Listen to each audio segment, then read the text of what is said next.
Hi friends, இப்போ இன்ஸ்டாகிராமில் ட்ரெண்டிங்காக இந்த மாதிரி ஒரு ரீல்ஸ் எடிட்டிங் வந்து போயிட்டுருக்கு. ஸோ இந்த எடிட்டிங் எப்படி பண்ணுறது நான் சொல்லி தர போகிறேன். வீடியோவை ஸ்கிப் பண்ண பாருங்கள். கீழே இருக்கக்கூடிய ரெட் கலர் சப்ஸ்கிரைப் பண்ணி கிளிக் பண்ணி கூட இருக்கிற பெல்லைக்கான ஆல்ல செட் பண்ணிட்டு மறக்காமல் வீடியோ வந்து இப்போ கண்டினியூ பண்ணுங்கள். ஃபஸ்ட்டு வீடியோவை ஸ்கிப் பண்ணால் பாருங்கள். முக்கியமான விஷயம் அதுதான். ஏன்னா நான் சொல்லக்கூடிய விஷயத்தை நீங்கள் நடுவில் ஸ்கிப் பண்ணிட்டீங்கன்னா உங்களுக்கு ஒரு சில விஷயம் தெரியாத நீங்கள் வந்து திரும்பி என்கிட்ட கமெண்ட் செக்ஷனில் நிறைய வந்து கேட்குறீங்க.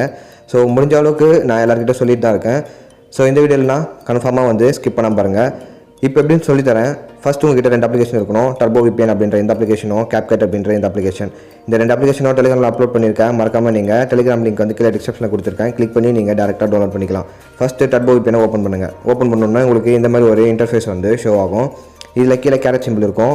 அது கொடுத்தீங்கன்னா உங்களுக்கு இந்தமாரி வந்து லோட் ஆகிட்டு உங்களுக்கு கனெக்டட் சொல்லிட்டு க்ரீன் கலரில் உங்களுக்கு ஷோ ஆகும்.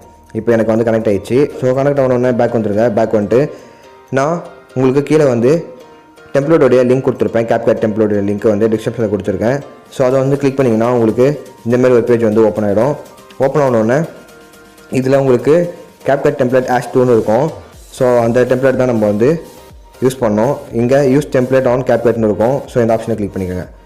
இதை கிளிக் பண்ணோன்னே இந்தமாதிரி நம்மளுக்கு வந்து லோட் ஆகும். லோட் ஆகிட்டு இங்கே நம்மளுக்கு யூஸ் டெம்ப்ளேட்டுன்ட்டு ஷோ ஆகும். அதை கொடுத்தீங்கன்னா உங்களுக்கு இந்தமாதிரி வந்து காட்டும். இப்போ வந்து இங்கே ஃபோட்டோஸ்ன்ற ஆப்ஷனை கிளிக் பண்ணிவிட்டு உங்களுடைய ஃபோட்டோஸ் வந்து எதில் இருக்கோ அந்த ஃபோட்டோவை வந்து செலக்ட் பண்ணிக்கோங்க.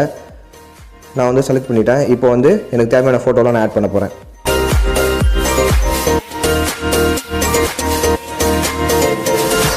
ஸோ மொத்தம் 50 ஃபோட்டோஸ் வந்து தேவைப்படும். இதில் வந்து நீங்கள் 50 ஃபோட்டோ கிட்ட வந்து ஆட் பண்ணணும். ஆனால் ஸோ சில டைம் வந்து நீங்கள் ஒரு ஃபோட்டோ ஆட் பண்ணால் ஒரு ஃபோட்டோ மட்டும் செலக்ட் ஆகி ஆட் ஆகும். சில டைமில் வந்து 2வது ஃபோட்டோ ஆட் பண்ணும்போது உங்களுக்கு 2 பாக்ஸில் வந்து ஒரு சேம் ஃபோட்டோ வந்து ஆட் ஆகிடும். ஸோ அந்த மாதிரி பண்ணும்போது உங்களுக்கு ஃபோட்டோஸ் வந்து அவ்வளோ வந்து உங்களுக்கு தேவைப்படாது. நீங்கள் வந்து ஒரு 20 ஃபோட்டோஸ்குள்ளே வச்சுருந்தால் போதும். நீங்கள் ஈஸியாக வந்து இதில் வந்து யூஸ் பண்ணிக்கலாம். இங்கே ப்ரிவியூன்னு இருக்கும். ப்ரிவியூன்னு கொடுத்தீங்கன்னா உங்களுக்கு இந்த மாதிரி வந்து லோட் ஆகும். நீங்கள் ப்ரிவியூன்னு கொடுத்தோன்னே உங்களுக்கு இந்த மாதிரி வந்து உங்களுக்கு ஷோ ஆகும். இப்போ மேலே எக்ஸ்போர்ட்னு இருக்கும். எக்ஸ்போர்ட் ஆப்ஷனை கிளிக் பண்ணுங்கள். மேலே இருக்கக்கூடிய எக்ஸ்போர்ட் ஆப்ஷனை கிளிக் பண்ணிவிட்டு எக்ஸ்போர்ட் வித்தவுட் வாட்டர் மார்க் இருக்கும். ஸோ இதை வந்து கொடுங்க. இதை கொடுத்தோன்னே உங்களுக்கு இந்த மாதிரி வந்து எக்ஸ்போர்ட் ஆக லோட் ஆகும். ஸோ எக்ஸ்போர்ட் ஆகி முடிஞ்சோன்னா உங்களுக்கு கேரில் வந்து ஷோ ஆகும். நீங்கள் எங்கே ஷேர் பண்ணணுமோ சோஷியல் மீடியாஸில் அங்கே ஷேர் பண்ணி உங்களுடைய ரீல்ஸை வந்து ட்ரெண்ட் பண்ணிக்கலாம். தேங்க்ஸ் ஃபார் வாட்சிங். பிடிச்சிருந்தா லைக் பண்ணுங்கள், ஷேர் பண்ணுங்கள். மறக்காமல் உங்கள் ஃப்ரெண்ட்ஸ்க்கு இந்த வீடியோவை ஷேர் பண்ணுங்கள். Good bye.